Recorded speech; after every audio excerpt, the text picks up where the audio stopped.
Okay, Bearded Bros, breaking NBA news. I wanted to get it out to you guys as soon as possible.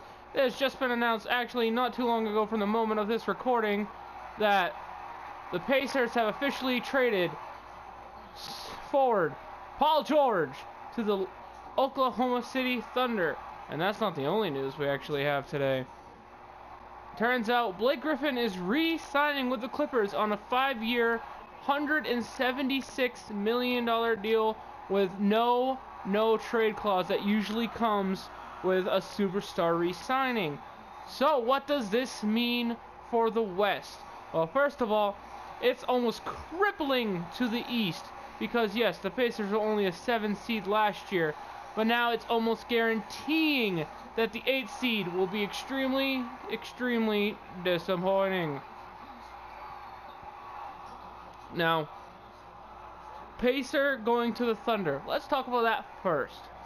I think it's not going to bring them quite to the level of Russell and Durant, but I think it could benefit them better, where George isn't as much of a pure scorer as Durant is. It could benefit Russell's game, and personally, I hope it does.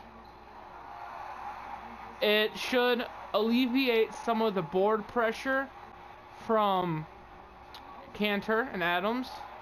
I think having George there will help them quite a bit.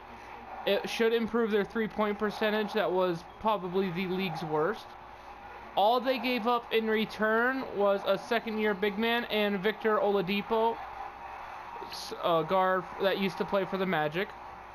Now, if this was last year, I would have been like, no, Oladipo's good for them. I wouldn't trade them if I was them.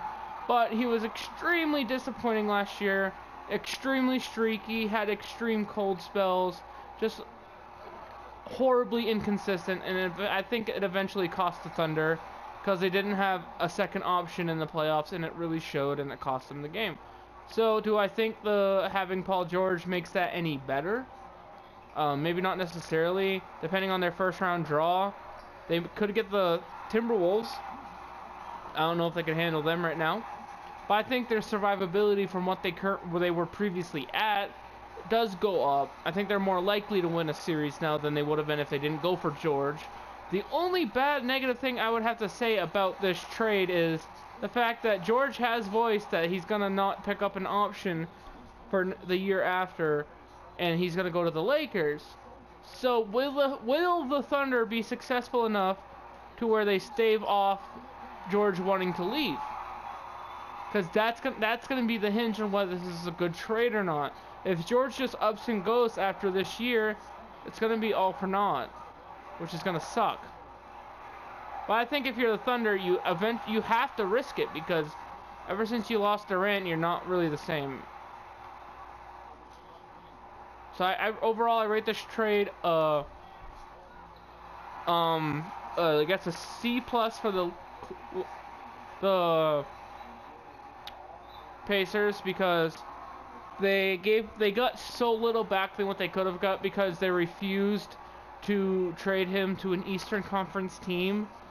Basically, they were asking too much from the Eastern Conference because it was going to interrupt their rebuild, which I think cost them, because I think the Celtics at one point had offered them 3 first-round picks, which would have been perfect for a rebuild. And if you believe George is true to his word and he's just going to the Lakers after, why not trade him for 3 first-round picks? You get the first-round picks, and the Celtics will no longer have George after the first season. But they got little back. For the Thunder, I rate this a solid B, because not only do you dump off the contract of an inconsistent Oladipo, but you pick up a solid replacement for what is a void that was left by Durant.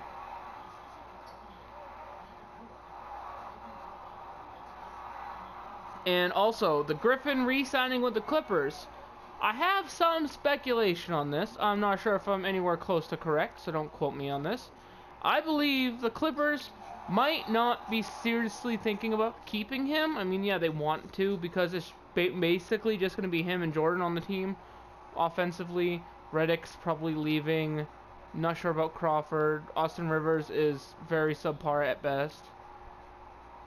So I'm thinking what they are doing is instead of just outright losing Griffin in free agency, they are opening the door to sign and trade him. Because now, where he has a contract where he can get 5 years for 170 million, if that contract is tradable, I'm not sure where it would be a different team. But you could get so much back, because you could possibly trade him to the Celtics for 2 future first-round draft picks, which would be a hell of a lot better than what you were getting from him in the first place.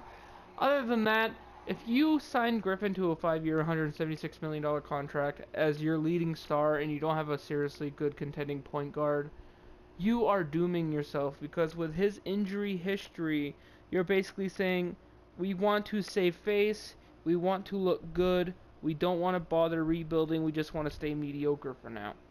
Which I don't think is the way to go in the NBA, because as long as the Warriors reign supreme, mediocre will never be good enough. You might as well go full on rebuild.